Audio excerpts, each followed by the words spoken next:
एक बार फिर से आप सभी का बहुत बहुत स्वागत है दृष्टि आईएएस के रिकैप क्विज 2023 के इस नई वीडियो में। इस वीडियो के माध्यम से हम आज जिन सवालों के ऊपर चर्चा करेंगे वो सवाल बीते वर्ष प्रमुख विधेयक और अधिनियमों से संबंधित है, जिसका कुछ का उत्तर तो मैं आप सभी को यहाँ पर दूंगा, आप सभी के साथ डिस्कस करूंगा। साथ ही साथ कुछ ऐसे सवाल होंगे जिसका उत्तर आप सभी को कमेंट सेक्शन में देना है।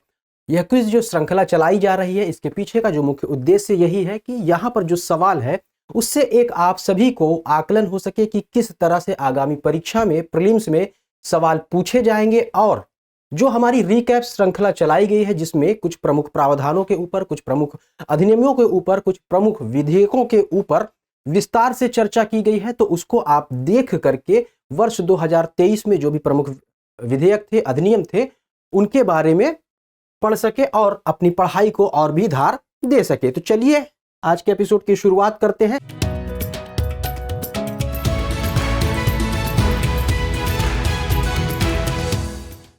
हमारा जो ये वीडियो है ये प्रमुख विधेयक और अधिनियम से संबंधित सवालों के ऊपर आधारित है। तो देखते हैं कौन कौन से सवाल हैं जो इस श्रृंखला में शामिल किए गए हैं। तो पहला सवाल है, महिला आरक्षण अधिनियम 2023 के संदर्भ में निम्नलिखित कथनों पर विचार कीजिए। यह लोकसभा एवं राज्य विधानसभाओं में महिलाओं को प्रत्यक्ष चुनाव के माध्यम से 1/3 प्रतिनिधित्व प्रदान करता है।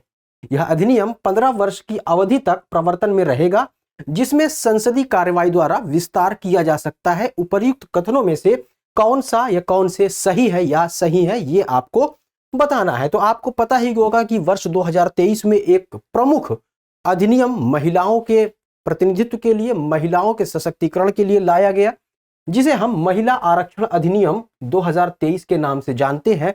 ये 106वां संविधान संशोधन अधिनियम था, जिसके अंतर्गत महिलाओं को लोकसभा, ध्यान रखिएगा, लोकसभा और राज्य जो भी विधानसभाएं हैं, इसके अलावा यहां पर NCR, national capital region, Delhi की जो विधानसभा है, यहां पर भी महिलाओं को 1/3 प्रतिनिधित्व प्रदान करने की बात की गई है।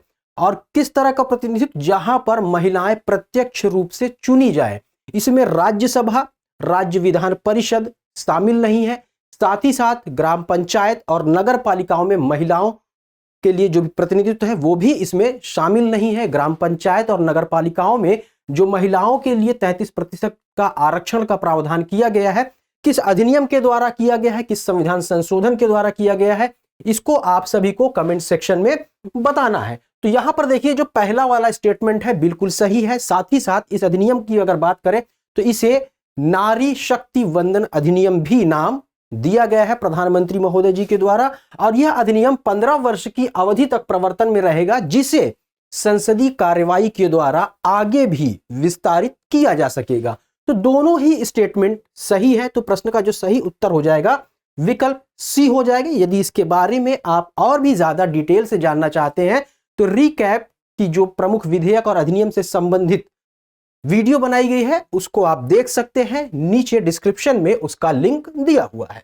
चलिए अगले सवाल पर चर्चा करते हैं, लेकिन उससे पहले आप सभी को एक सूचना भी देनी है। और सूचना यह है कि गणतंत्र दिवस के शुभ अवसर पर दृष्टि संस्थान की ओर से कुछ छूट दी जा रही है। और यह छूट जो है 20 से 50% तक होगी, जिसको आप 21 जनवरी से 25 जनवरी तक इसका लाभ ले सकते हैं। इसका लाभ लेने के लिए आप तुरंत ही दृष्टि लर्निंग ऐप को डाउनलोड कर सकते हैं, क्योंकि जो भी ऑनलाइन विभिन्न कोर्सेज दृष्टि संस्थान की ओर से चलाए जा रहे हैं वो दृष्टि लर्निंग ऐप पर ही आप सभी को अवेलेबल होंगे। इसके अलावा पेन ड्राइव कोर्सेज और जो टेस्ट सीरीज है, ऑनलाइन टेस्ट सीरीज, उस पर भी यह छूट आप सभी को मिलेगी। इस पर छूट लेने के लिए आप दिए गए इन संपर्क नंबरों पर कॉल कर सकते हैं। इसके अलावा डिस्क्रिप्शन में एक लिंक दिया हुआ है, उस लिंक के माध्यम से भी आप इस छूट का लाभ उठा सकते हैं। इसके अलावा दृष्टि आईएएस के द्वारा ऑनलाइन मोड पर जो भी जीएस फाउंडेशन कोर्स चलाया जा रहा है, याद रखिए ऑनलाइन मोड पर, जो कि दृष्टि लर्निंग ऐप के माध्यम से ही आप सभी तक अवेलेबल होंगी। तो इसमें फाउंडेशन बैच में प्रीलिम्स और मेन से संबंधित संपूर्ण पाठ्यक्रम पढ़ाया जाएगा दृष्टि के अनुभवी शिक्षकों के द्वारा।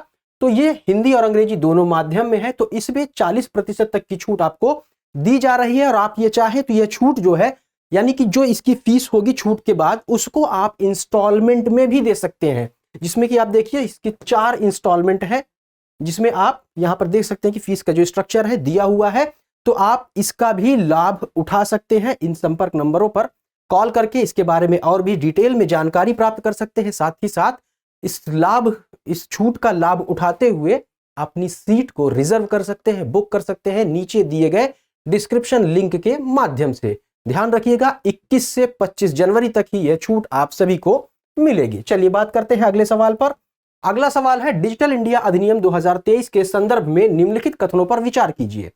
यह आईटी एक्ट 2000 को प्रतिस्थापित करता है। इसका उद्देश्य ऑनलाइन अपराधों हेतु सुलभ न्यायतंत्र की स्थापना करना है।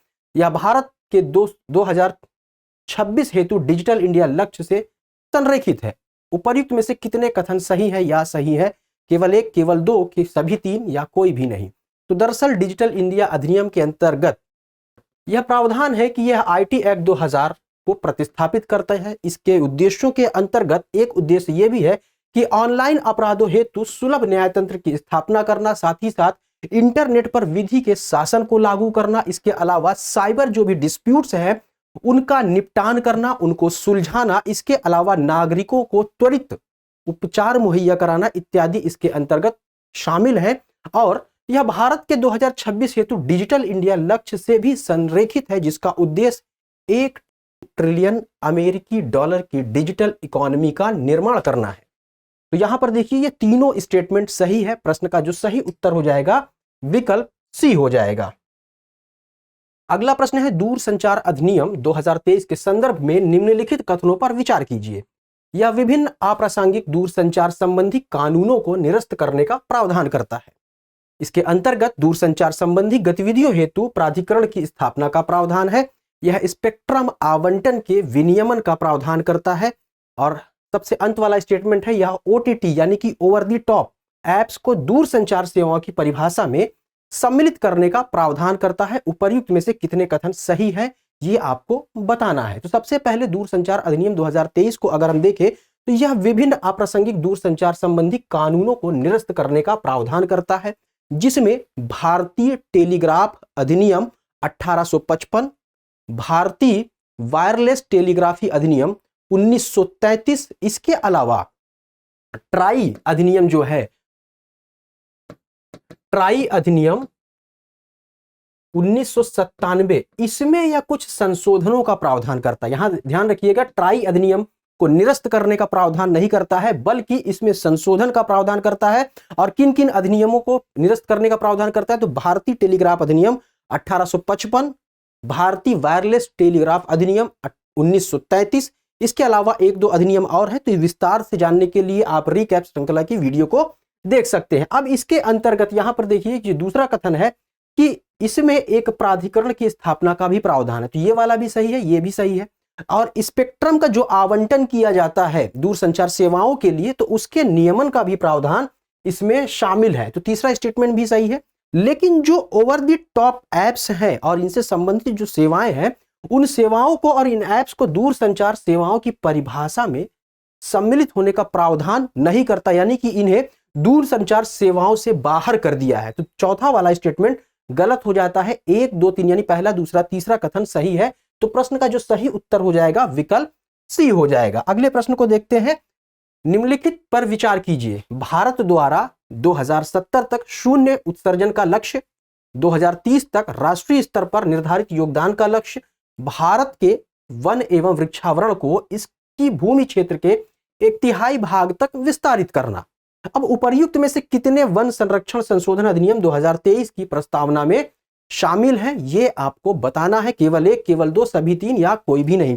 इसका उत्तर आप सभी कमेंट सेक्शन में देंगे। यदि उत्तर पता है तो बहुत ही अच्छा, और यदि नहीं पता है तो आप हमारे रिकैप श्रृंखला 2023 के अंतर्गत प्रमुख विधेयक और अधिनियम वाली वीडियो देख सकते हैं। चलिए अगले सवाल को देखते हैं। इसका भी उत्तर आप सभी को कमेंट सेक्शन में देना है। निम्नलिखित कथनों पर विचार कीजिए। मध्यस्थता अधिनियम 2023 संस्थागत मध्यस्थता के स्थान पर व्यक्तिगत मध्यस्थता को प्रोत्साहन देने का प्रावधान करता है। मध्यस्थता निष्पक्ष एवं तटस्थ मध्यस्थ द्वारा विवादित पक्षों को समझौते तक पहुंचने में मदद करता है। उपर्युक्त कथनों में से कौन सा या कौन से सही है या सही है, ये आपको बताना है इन कूटों का प्रयोग करते हुए। तो इसका उत्तर भी कमेंट सेक्शन में देना है। आई होप आप सभी को एपिसोड जरूर पसंद आया होगा। इसके बारे में विस्तार से जानने के लिए रिकैप श्रृंखला की जो भी वीडियो है उसको आप लोग अवश्य देखें। यदि आपने देख लिया है तो उसको एक बार फिर से देख सकते हैं, जिससे कि आपका रिवीजन हो सके। यदि नहीं देखा है तो जरूर देखें, क्योंकि जो आने वाली प्रीलिम्स की परीक्षा है उसके लिए हमारा रिकैप श्रृंखला बहुत ही ज्यादा आप सभी के लिए महत्वपूर्ण हो सकती है। इसके अलावा आप सभी से एक निवेदन है कि ऐसे छात्र छात्राएं जिन्होंने अभी तक दृष्टि IAS को सब्सक्राइब नहीं किया है तो प्लीज सब्सक्राइब कर लें, क्योंकि आप सभी के लिए हर मिनट महत्वपूर्ण है। हर मिनट जरूरी है कि प्रत्येक मिनट की खबर, प्रत्येक मिनट की ऐसी महत्वपूर्ण खबर जो आप सभी के लिए परीक्षा उपयोगी है वो आप सभी को मिलती रहे।